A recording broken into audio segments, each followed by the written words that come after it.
Ladies and gentlemen, welcome to the Blue Oval Podcast. If you're listening to my voice, then that means Ben is not here today. Not here. We just had a schedule conflict, couldn't make it work. And so no worries. I know what some of you are mainly concerned about. Oh my gosh, is it just going to be Garrett today? No, it is not.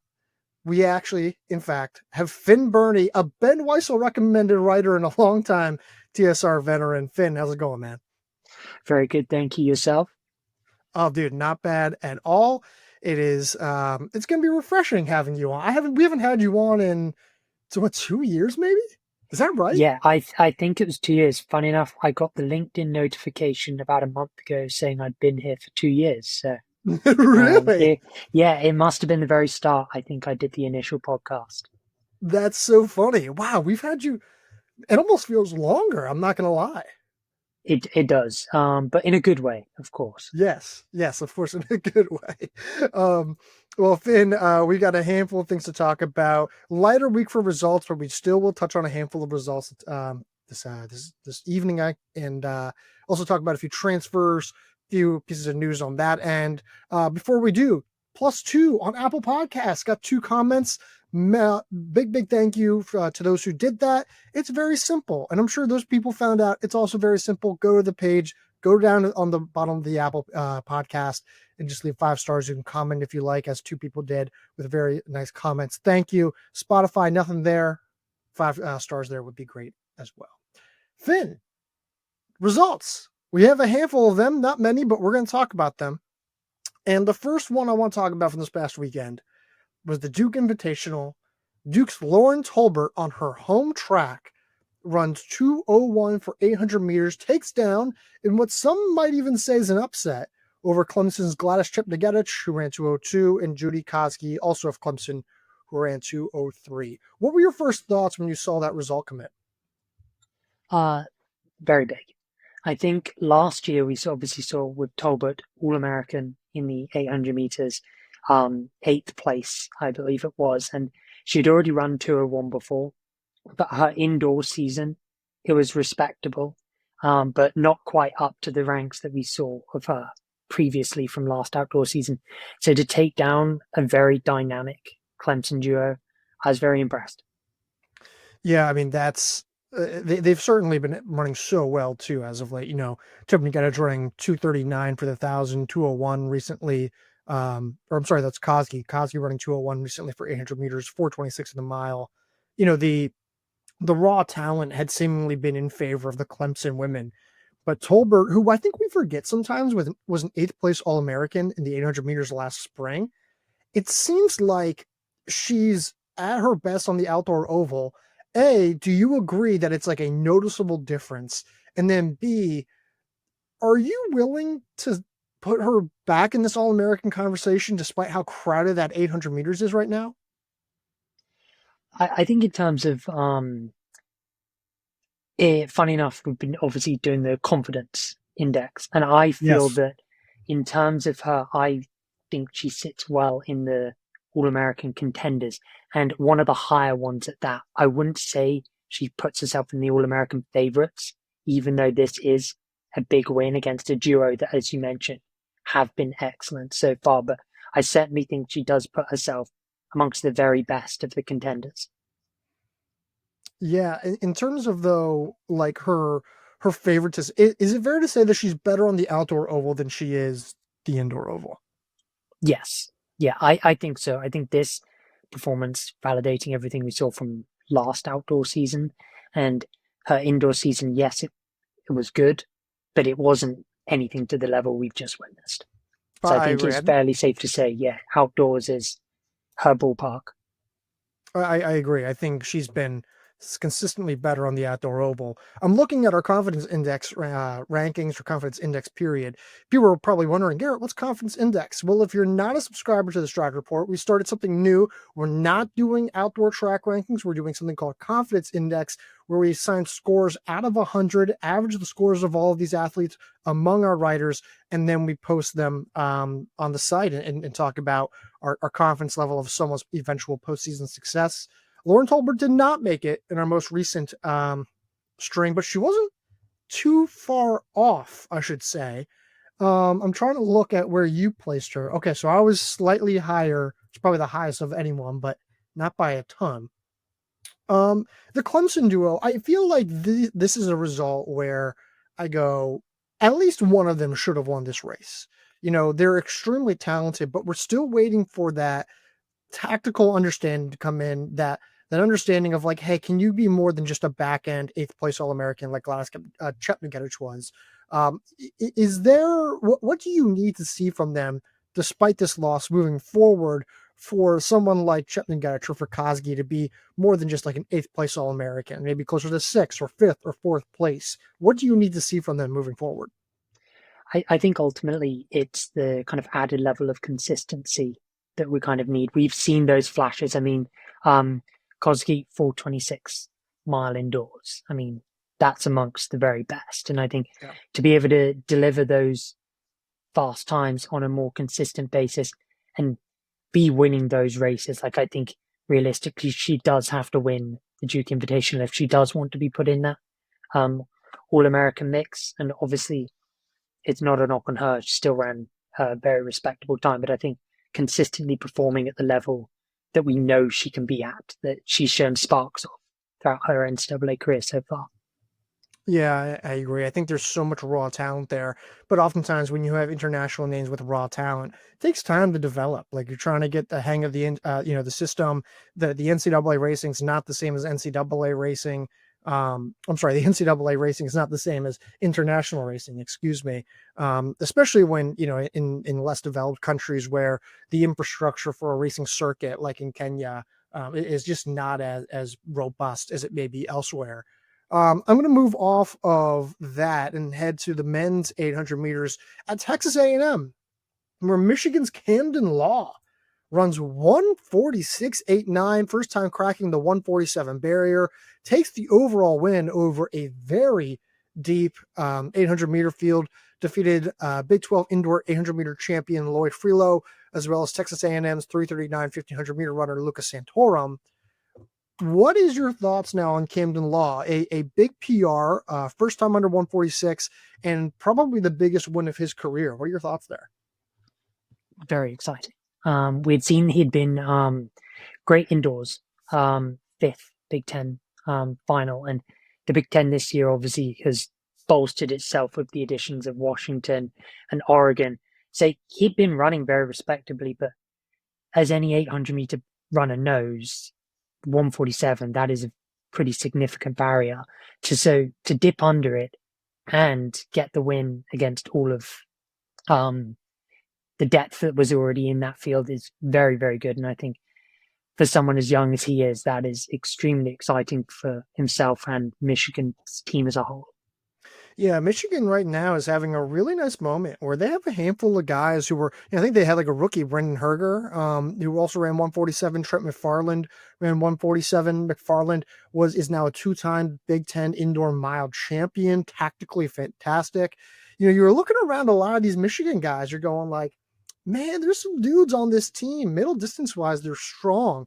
What does Camden Law need to do this season where come June, assuming he makes it to the national meet, what does he have to do in order to be part of a serious part of the All American conversation? I think as he did indoors, he needs another very strong run at the Big Ten Mm-hmm. championships. I think trying to find himself on the podium there, I think would be an excellent addition. But then again, I think if we also see him run anything from like 147 low to a dipping under the 147 barrier again, I think that will be enough to kind of draw our attention to him as an All-American contender or a potential shout for the final type thing. I think he does have that youth-based upside is what makes him so exciting. Yeah. And I think if he's able to do it again in another very tough conference, then I think for me that would be enough to have him viewed very heavily. Yeah, and I'm stuck in terms of trying to figure out like what I would value more.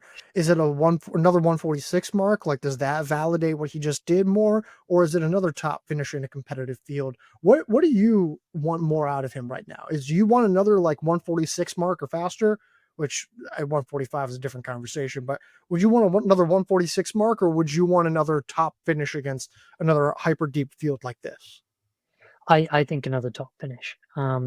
We've seen that he can consistently find himself under that 148 mark, Okay. which for regionals will be pretty fine for him. And I think it's getting about, especially in the 800, because it's such slim margins. I think getting the wins in deep fields is going to be really important, and I think that's will be his confidence boost moving towards like prelims and then hopefully advancing to the finals. Yep. Yep. Okay. Behind him, Lloyd Freelow, TCU, Big 12 champion on the indoor oval, ran 147 low. Lucas Santorum also running 147. He had run 339 for Texas A&M at the Raleigh Relays. Do you have any thoughts just on those guys at all? I personally love Lucas Santorum. I think he's going to be a really dangerous name. I think he's going to be a problem really over 1,500 meters, especially in tactical affairs. I actually think he might be favored to get out of the 1,500 meters at the regional meet. What are your thoughts? Um, I also love him. I think he's been so exciting since joining Texas A&M. I mean, we saw 221K indoors, and I think that really kind of sparked. He was vital in their DMR team, and then he's really hit the ground running outdoors. I mean, the 339 was excellent, and then to complement it with an arguably just as impressive 147 low, I think he's really exciting, and that team is looking fantastic across the middle distances at the moment. Very exciting time for them. Yeah, I agree. I mean, Cooper Cawthra is having a great year. I mean, they've had other guys step up and just emerge with great results. You know, Caden Norris ran 147 this past weekend. Sam Whitmarsh had run 146 last weekend. Kamarfa Carson just dipped under 146. I mean, this group is just having a heck of a year right now. Where did I want to go with this? As I think I lost all of our notes that we had previously. Oh, Peter Visser of Weber State. That's what I want to talk about. The Weber State guy goes out and runs 4:01 in the mile at altitude after converting down from the mile and converting down from altitude. He gets a 3:38 1,500 meter conversion. Now, this is also the same guy who has run 8:35 in the steeplechase. Now, I could ask you, hey, what is his better event, the 1,500 or the steeplechase? But I think, and correct me if I'm wrong, but I think we both agree it's the steeplechase. Tell me about this now. After seeing him recently run 8:35 and now 3:38 converted, what is his ceiling, either via time or placement or whatever it is? What is his ceiling this season in the steeplechase? I think you're certainly looking at a sub 830 clocking. The men's steeplechase is an interesting one at the moment. I think it's getting quite crowded towards the top, and steeple is also an interesting event where people tend to run better as the season goes on. The times just tend to like incrementally increase. I think that he definitely has the potential to be an All-American in the event. I think he does have that kind of experience as well. And this kind of, I want to say newfound speed is remarkably impressive. And I think if he is able to run under 8:30, then all of a sudden you are looking at an All-American conversation. Yeah, and I'm more of a impression that like 1,500 meter, 800 meter marks run at altitude are more indicative of strength. Yes. Yeah, if anything, which I do think bodes well for his steeplechase stuff. Tell me this: can you guess? Can you give me to the nearest number that you can? I won't include decimals. What do you think his confidence index score is without looking in the steeplechase? In steeplechase? Yeah. 74. No, 76. Close though. Close though. Okay, You had him not at a too bad, not too 70. bad. No, you had him at a 75. So I guess that makes sense. Okay. But yeah, okay. So I'm just curious. I just like to see how close we can replicate as we go back and review some of our scores. Moving off of Visser, Doris Lemngole. I'll wrap up with this performance, and then we're going to talk about some transfers. Doris Lemngole, solos, 4:09, 1,500 meters. Um, I think we've now seen, based on the indoor national meet, and now via this performance, that her turnover is now way better. It's the best that it's ever been. The weak point is no longer a weak point. It might even be a borderline strength for her. Can anyone, is she unbeatable? On the national stage, can anyone beat her? Period. No, no. Um, I've been a big fan of her ever since she arrived. The NCAA, I've always been remarkably impressed. But I think to win by 10 seconds in a 1500, that's an enormous gap. Yeah. And let's say she had one person pushing her. Does that get to 408, 407? Then you're talking she could qualify for the 1500 meter final. And I was doing the 10,000 meter confidence index, and I was pretty much saying I really don't know where she's going to kind of lay her hat, because the steeple, obviously, she's the reigning champion, and I think she can run under 9:10, but then she could probably do. We've already seen what she can do in the 5K, and Right. I imagine that's the same for the 10K. And now with this 4:09, I think really across four, or definitely three events, I think unbeatable. Yeah. Yeah, and I agree. I think she's unbeatable. Like, I know Kosgei already ran, NCAA number 2 all time in the 10K, and I know that Lemngole already, Kosgei also ran 9:15, right? But it just doesn't matter at some point. Like, Lemngole is just has to be fit enough, and she's probably even more fit than Kosgei, and she's also got better speed, and she's more experienced, and she's just better, point blank period, at 5K and above, and in the steeplechase. So yeah, I'm with you. I struggle right now to see a scenario where anyone beats her, and yes, that includes Kosgei, despite all the great success that Kosgei has had. It's crazy. When's the last time? Can you recall? Because I can't right now. But can you recall when someone's like at the star, when a star has had a weakness that has since turned into that they have so distinctly addressed or has turned into a strength of theirs. Like, I'm trying to go back, like, I don't know, like, was it a Cheserek thing? Like, was there a weakness of his that eventually got caught? Like, was it a Grant Fisher thing? Was it a Justin Knight Funny thing? enough, the only one that springs to mind is because I know um, you've been hard on him, and I've also been hard on him. Was Nico Young? We Yes. always used to mention how his turnover at the end Mm. was what was letting him down, and then all of a sudden it was like 1 year later he was excellent. I remember we saw it. It was a 3K, and he Hmm. looked like he was flying at the end. And ever since then, I've never really questioned the kick, because that was the year that he finally got his title indoors, and his kick blew everyone out of the water. So that's the only time I can think, in recent memory, anyway. That's a great point. Yeah, I agree. I think it's a very Nico Young esque where you go like, man, this is such a glaring issue, and then like that's reversed within a single track season, and now it's probably the best part of her. I don't know if that's the best part of her arsenal. She's probably still, like Nico, more aerobically dominant than anything else, but the speed is there, and so I very much agree with that. um Finn, we're done with those performances. We could talk about a few others. I'm not sure if there's really a whole lot to really highlight from this weekend, as I'm sure everyone listening knows.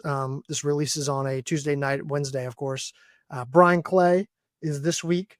We're not going to be doing any Brian Clay predictions or thoughts right here, but we will be having predictions, analysis. We're going to have a photographer out there, Suvir Grover. Shout out to him. He'll be our photographer later this week.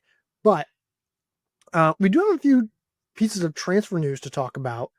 A handful of pieces that have added up to be fairly significant. Um, let's start here. Chloe Thomas of UConn.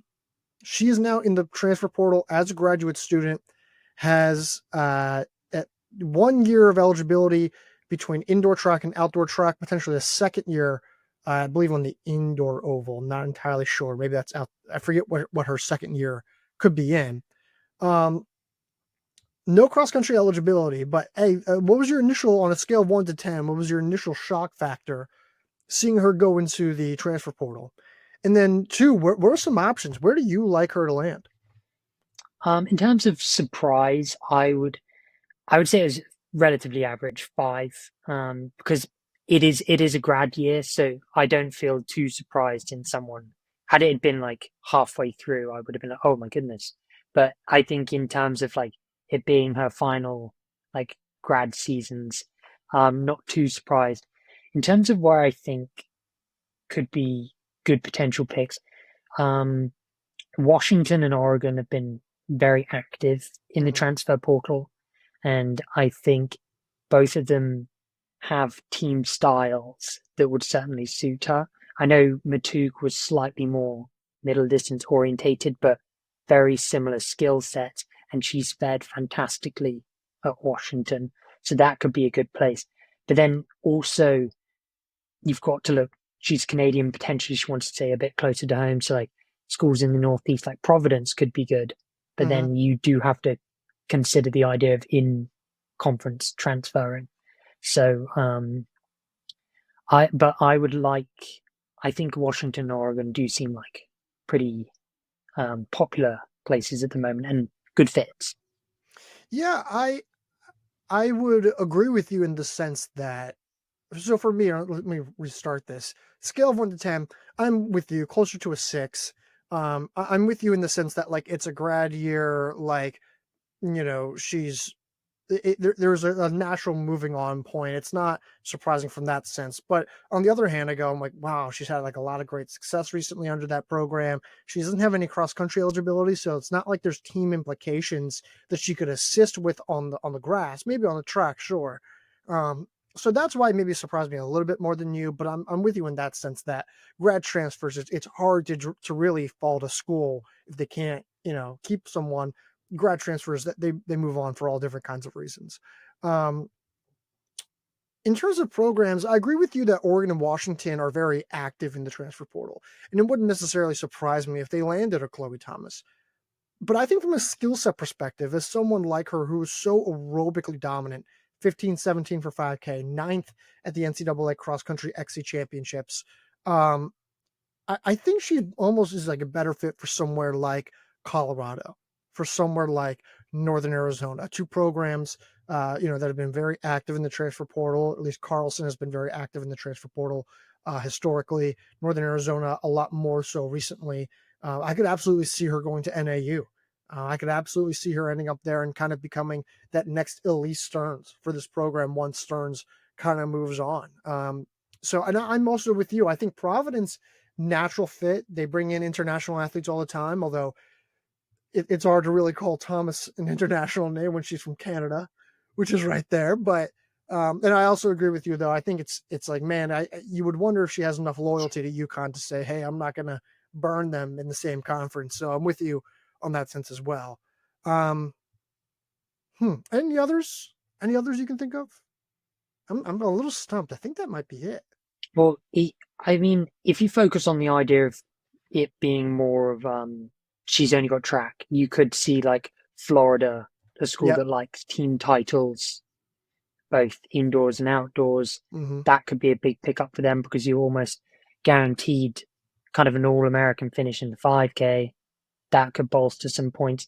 So potentially schools like that and Alabama. Um, but I think those would kind of just be like looking for points in terms of being whether it's a good fit or not, I think. Yeah, I am not sure I see Alabama. Alabama just has not been that active in the transfer portal. But yeah, Florida for sure. Will Palmer's always been super active. You're right that they will happily take points in the on the track where they can get them. Thomas offers that.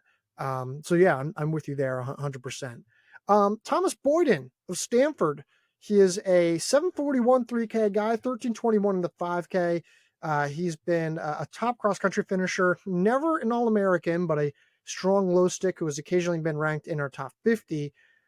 He's going from Stanford to BYU. BYU, the reigning NCAA cross country team champions, bring back everyone except Casey Klinger, who just turned pro. Um, Thoughts on the move from Boyden? Did you expect it? Were you surprised by this? I will be honest, I was quite surprised. Um, I think, especially in recently, it's almost seemed like he finally grew into his role at Stanford. He started off well, then it kind of plateaued, and then I think in recent months he's been excellent. Um, there, so I did think it was a little bit of a shock. Correct me if I'm wrong. Is he from Utah He originally? is. Yes. Okay, okay. So that I that believe kind some of of his move family had gone to BYU. makes a lot more sense now. I think huge pickup for them. Um, Does this keep them as the national title favorites, BYU, for next fall? I would say so. I think that losing Klinger is obviously a big loss for them. I think not that he can necessarily fill shoes immediately, but you're looking at another runner that's an All-American candidate for cross country quite comfortably, especially if he's able to carry the momentum that he's gained in recent months with PRs across 3K, 5K. I think then you're definitely looking at them, another All American to kind of bolster and like make the margin for error all bigger for Yeah, them. I So, completely agree. I think Boyden's going to be, just I think he's due. He's due to be a low stick All American. He's been running too well this past winter to not be at that point. I think he's going to be a real problem once he kind of gets into a BYU program that has been able to really kind of steady guys. They've been able to find ways to really get their guys to peak in the postseason. And I think that's huge. I think that's something that we have to consider with Boyden, who, in the postseason has not been at his best, but we know that the talent is there. And for the record, he had also been looking at, excuse me, NAU and Oregon. So the fact that BYU came out on top of two Titans that are probably very aggressive in their own recruiting, that's pretty significant as well. enormous, yeah, Yeah, that is pretty massive. yeah. Let's talk about, speaking of Oregon, they land Michael Mireles from UCLA, a guy who's 1340s in the 5K, but mostly known for his cross country prowess. Second at the Big Ten XC Championships this past fall. Did not have a great showing at the West Regional meet, but he is a top 50 name in our rankings for a handful of points this past fall. He's heading to Oregon. The Oregon men bringing in a couple, guys here and there. I'm sure he's not the only guy who they'll bring in and land. Um, what else? What does this pickup do by bringing in Mireles to Oregon? What does it do for an Oregon team, especially this upcoming fall? I think it gives them a bit of leeway. They've uh, they were very good this fall, I think, across the board, and especially now with the likes of Connor Burns really stepping up to Yep. his role. I think the Big Ten title indoors, I think that's going to be a kind of catalyst for him to finally get moving in the NCAA. Not to say that he was doing anything wrong, but he was such a star in high school. So to see him reach that kind of potential that we knew was there is very exciting. And I think having an extra name amongst their already very talented group certainly provides them with some options. And it's one of those things when your depth is so good. If someone doesn't have a good day, but then you've also say you've got six runners that can also do excellent, then it kind of adds that bit of reassurance to the team and potentially allows them to be like a bit more relaxed in the lead up to the postseason. Yeah, I like the idea that like you bring in a veteran, established veteran who has raced against these guys before, who knows what the Big Ten championships is like, who has had success on that stage before, and he's going to be part of a team that will, regardless of how the regional meet goes, he'll be at the national meet, right? There's a sense of comfort in that, and you have Birnbaum, you have oh my gosh, who was their sophomore who had like a great race? It was like Aiden Smith. Aiden Smith. Thank you, Aiden Smith. Aiden Smith was an He was All-American. fantastic, wasn't he? Yeah. Yeah, he was I excellent. He couldn't was believe so good. that when I saw No, it. no, I remember because I remember we were like pretty high on him, but even then, I don't think we were that high on him. You were pretty high on him, if I remember correctly. I think I've had the very strong feeling that he was gonna come in the top 50, and he was like going to be one of those guys. That's, oh, he's right around the last All American spot. He cruised in. I was Yeah, very impressed. Very yeah, impressed. yeah. He's great. So you pair him with Birnbaum, who had a great indoor track season, at least time wise, qualified for the national meet, right? Connor Burns is looking more and more like himself, right? Just Oregon men in general are beginning to really step it up. And then you bring in a stabilizing veteran who brings a sense of steadiness, plugs a key gap for a lineup that could still have some youth based vulnerability. I like it. I think it's an underrated pickup, and I think people are going to underrate that pickup. I'm going to stay actually I with think Oregon. Yeah, I'm going to stay with Oregon. also quickly adding to that, Yeah, yeah, yeah. um, Go ahead, go ahead. um, I forget his name. The guy from Providence they've also picked Oh, up earlier. Abdel Lajel, Lajel. Yes, I mean those two kind of pairing. He ran a great 10K recently, so I think, as you mentioned, veterans coming in is very, very useful for that team. Yeah, yeah, you're right. And he had run 13:28 or something like that. Yeah, I This think past ran 28 flat, something 28 like that. flat, is it? Wow. Yeah. So Yeah, maybe I just missed that. Let's take a look, shall we? But he had a run it. 13:28. Go ahead. I had it right here. Okay, I'm looking at that yeah, as well, trying to figure out where that could have been. So Aiden Smith ran um, 31:20 or 28:20, excuse me, 28:21. Let's see where he ran. Where lad? That's it. Lad. maybe it was 28:30, maybe something like that. I Yeah, I'm think. pulling it up now. His profile's right. His profile's loading, but he's a key piece, and I think people are going to be underrated. 28:29. Yeah, so 28:29. Yeah, Ran 13:28 this past summer, I want to say. So he's fit. Like he's a guy who can like, hey, if he ends up top 50, top 60 at the national meet, I don't think anyone's just like shocked. yeah, And all of a sudden, you have like all these Oregon men who are like, "Hey, would you be surprised if that guy's top 70 and that guy's top 70 and that guy's top 70?" And all of a sudden, if you can say that about four guys, you're talking about a team that's like, man, how close to the podium are they getting? So, all yeah. right, Diana Cherotich, I'm gonna stay with Oregon.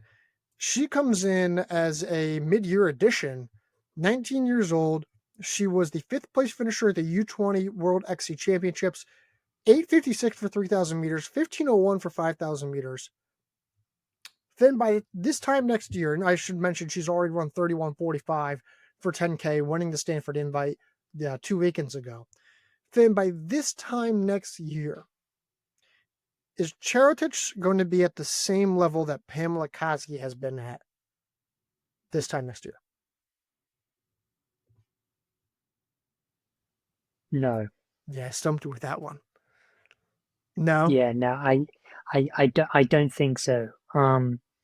She certainly did hit the ground running. I must say that. Very respectable win.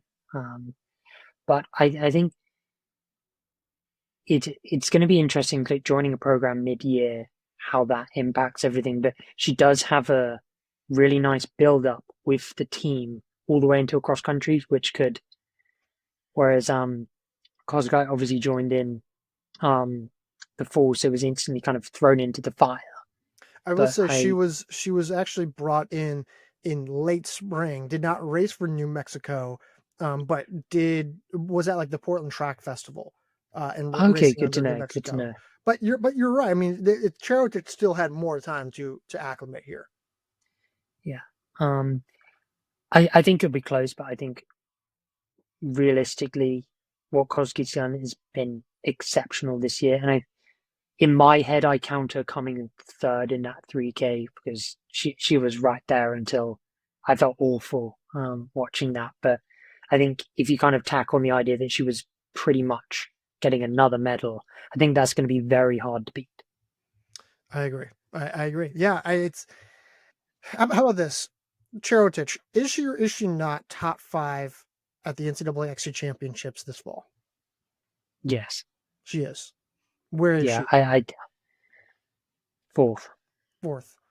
So she'll be behind Lemngole, Kosgei, and do you know who that third one is? Off the top of my head, probably not. Yeah, But but I I could don't. certainly see one Yeah, of go the ahead. BYU women. They always, as you mentioned with the men, they peak when it matters. So I'm never too surprised to see one of those women up there. So Yeah, yeah, that's fair. Okay. I'm gonna move off of that. I told you this is gonna be a shorter podcast today. So here's what I'm gonna do. We're 35 minutes in. We have 3 key women who are in the transfer portal.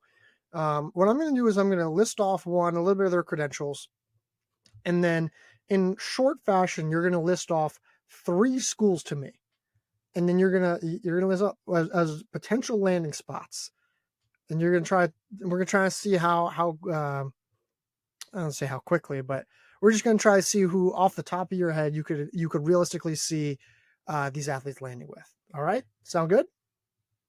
try Okay, my best. Yes. it's okay. Ashley Jones from Tennessee is in the transfer portal. She was 12th at pre-nationals, 10th at the SEC XC Championships, and she was 42nd at the 2023 NCAA XC Championships.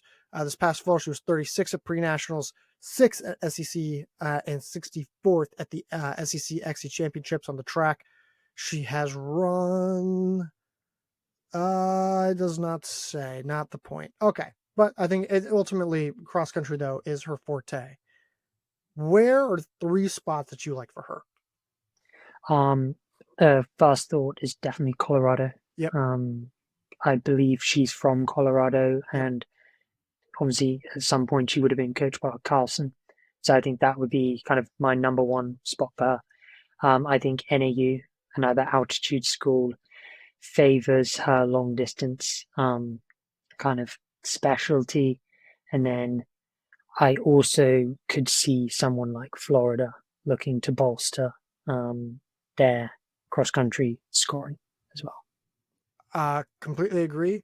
That's actually 3 of the programs that I had mentioned myself, and I agree. I agree as well. Okay, Boston U, Vera Sojberg, who you are probably a little bit more familiar with, given that you race in her region and area.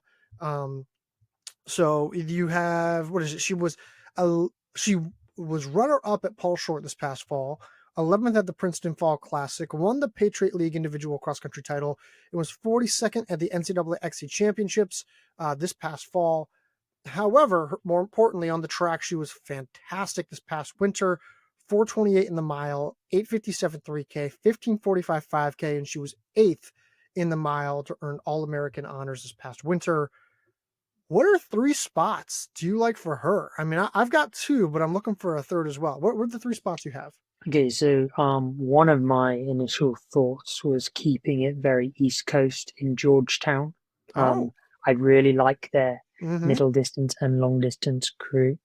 I think that she and the races that Georgetown run traditionally for cross and things like that, fairly similar races to one she's done before. I also like Oregon. Um, they, as you know, have the most ridiculous arsenal of women in the mile. They're all That's true. exceptional. So why not add another one? And then Washington as well, I feel like, is a given because they're always in a very similar boat to the Oregon women. Those are the 2. I had Oregon, Washington, and then I thought maybe Providence could potentially slip in there, staying in that Northeast international zone. They like that strength-based miler type. Like she very easily fits that profile. But if she wants to go to like a bigger program, then you're right. Oregon, Washington. I think Georgetown's a brilliant fit. I think Georgetown has been active in the transfer portal. They've brought in, again, high academic, prestigious programs like that. They recruited from Boston U before. So I like Georgetown a lot. I think that was a great choice. Um, Flora Templier, the last one here from Portland. She doesn't have a ton on her resume, but this past winter she did run times of 4:39 in the mile and 8:56 for 3,000 meters. She was 23rd at the Nutty Comb Invite and was runner-up at the West Coast Conference XC Championships. Took 11th for the at the West Regional XC Championships. what are 3 spots for her? Because I think there's 2 that are pretty obvious, and then I've got a little bit of a wild card here. Um, hey, I feel like it's gonna sound rather redundant saying Oregon, but I mean, if she likes Oregon enough already, then maybe why not go to the big school as well? Um, I'm trying to think of traditionally where French athletes have been. And Um, my mind's going to Adams State, but yeah, that's Romain whether she Legendre. wants to stay Division One or Division Two. Um, I think this is certainly the hardest one. Um, what schools did you go with? I'm gonna throw one out here, and stay with me. It's Georgia. Now, Okay, Adam Tribble went from CBU to Georgia. He was responsible for building up California Baptist's distance program, which was very, very heavily centered around European athletes, right? And so, was indeed yes. so already though, and he's probably familiar with her through their time of racing on the West Coast there. And now Georgia has been given more resources, more money. They're starting to invest in scholarships. You could see that in their more recent um, recruiting from the transfer portal. I think she could end up there. I think she's a great three season threat.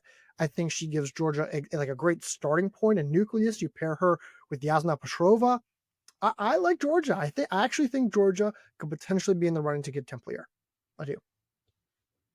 Very good pick. Very Thank you. good pick. Thank you. All right, Finn.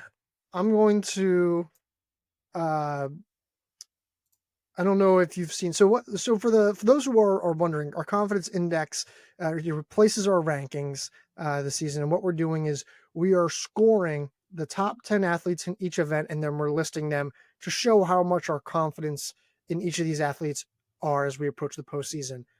Finn, you wrote the men and women's 10K steeple. I did, yes. So what I'm going to do is I'm going to avoid that. I'm going to go through just as a bit of like a little teaser for our content. And without looking, I want you to tell me what the average score is for our top names in each of the events. I'll list them off, and you should try to give me a guess as to how close the average scores were for each of these. Okay? Okay. All right. So women's 800, it was Juliet Whitaker sits at the top. Out of 100, what is her average score assigned by 5 TSR writers, you and me included? Okay, I'm sure. What did I write? 94. 93.6. Very good. Men's 800 meters, as I go back over here, Tenoda Matsatsa sits at number 1. What was the average score? So I think because the 800 meters was quite crowded, I think we were relatively low, 91. 91.6. Good memory. Here we go. Ethan Strand of North Carolina, what was the average score we gave him over 1500 meters? I think I was a hater, so 97. The 97, correct. It was a 97. You had him at a 95. The highest score given to him was by Mike in Finlay, not to be confused with Finn Burney, but Finley gave him a 98 as well. Women's 1500 meters, Wilma Nielsen of Oregon, what was the score we gave her? 95. 95.2, correct. You're killing it. Hampton Samuel of New Mexico sits at number 1 in the men's 5K. What did we give him on an average? Um, 96 maybe. No, 92. We gave him 92. 92. This is the men's 5K. Women's Was I 5K. very high on him? You were high-ish, 93. Okay. Women's 5K, Doris Lemengole. What's the average score we had for her? 98, 99, something. It would be very high, I think. 87.2. Yeah. Hmm. Men's 10K, Hampton Samuel. What's the average score? 98, I think. 97.8. Yeah, close enough. Women's 10K, of course, this is yours that you did as well. What was the average score for Doris Lemengole? I think it was 97. 92.8. Well, that was 97 for the Really? 5K. The 5K. I Okay. think it was like a 97 for her. Yeah, it's 97.2 for her.